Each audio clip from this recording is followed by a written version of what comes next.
Hello guys, dito kumuha ako ng ayuda rito sa Caritas dito sa bandang Red Market.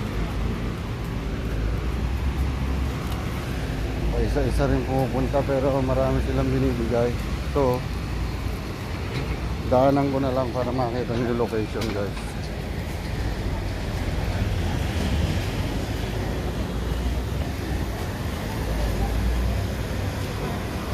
Yung guys, nakita nyo yung mga binigay oh.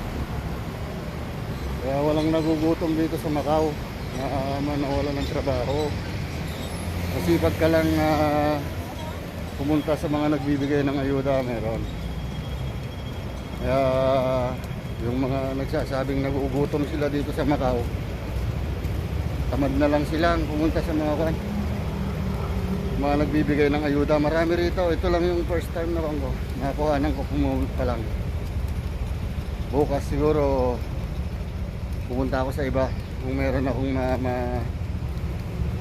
malalaman na magbibigay ng ayuda. Doon ako pupunta guys.